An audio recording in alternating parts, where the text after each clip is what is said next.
ఈసారి 100 runs కంపల్సరీయా? Welcome to the match preview of RCB versus LSG. Last match ఓడిపోయినా సరే మన విరాట్ మాత్రం యుద్ధం ఆపట్లేదు, కొనసాగిస్తూనే ఉన్నాడు. టోటల్ 3 మ్యాచెస్ జరిగాయి, ఒక్కటి మాత్రమే గెలిచారు. అయినా సరే తగ్గేదే లేదంటున్న కింగ్ కోహ్లీ.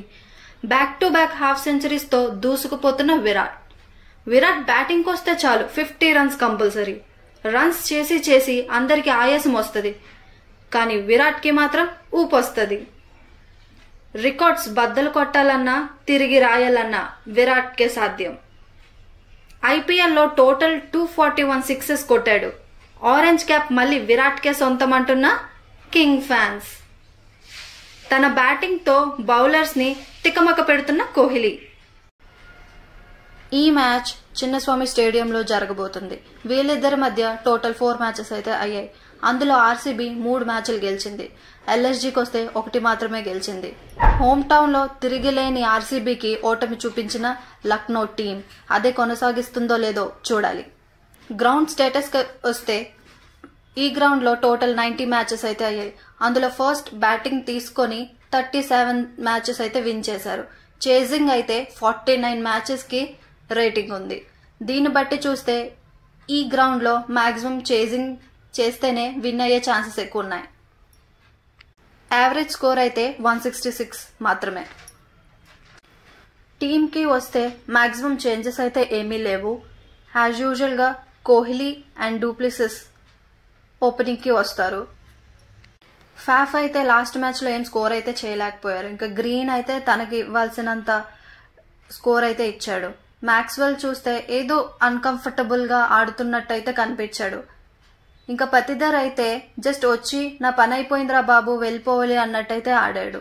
ఇంకా దినేష్ కార్తిక్ మాత్రం ఫినిషర్ గా తన రోల్ మాత్రం బాగానే ప్లే చేస్తున్నాడు. ఇంకా విరాట్ కోసం అయితే చెప్పాల్సిన అవసరమే లేదు. లాస్ట్ 2 మ్యాచెస్ లో పంజాబ్ వర్సెస్ ఆర్సీబీలో మ్యాచ్ అయితే 49 balls కి 77 runs అయితే స్కోర్ చేశాడు. Last match KKR versus RCB match లో 59 balls కి 83 runs అయితే స్కోర్ చేశాడు. హాఫ్ సెంచరీస్ కంప్లీట్ చేసి సెంచరీస్ లో వెనుతిరిగిన విరాట్ ఈసారైనా సెంచరీకి చేరుతాడని అనుకుంటున్నాం. ఇంకా ఇంపాక్ట్ ప్లేయర్స్ అయితే యష్ దయాల్ని గాని ప్రభు దేశాయ్ని గాని తీసుకోవచ్చు. ఎల్ఎస్జీ టీంకి వస్తే కెప్టెన్ గా రాహుల్ తన టీం కి అంత సపోర్ట్ అయితే ఇవ్వట్లేదని చెప్పొచ్చు. డికాక్ అయితే లాస్ట్ టైం 38 balls కి 54 runs అయితే చేశాడు. ఇంకా పూరన్ అండ్ కృణాల్ పాండ్యా అయితే ఇంకా రాగానే 6ల మీద 6లు వేస్తూ తన టీం కి మంచి స్కోర్ అయితే అందించారు. ఇంకా పదికుల్,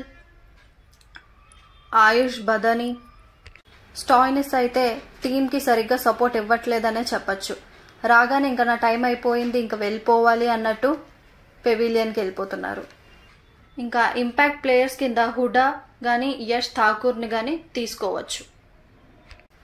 విరాట్ సెంచరీ కోసం తన ఫ్యాన్స్ ఎంతో వేచి చూస్తున్నారు. టోటల్గా ఈ మ్యాచెస్లో ఎవరు గెలుస్తారనేది కామెంట్ చేయండి ప్లీజ్.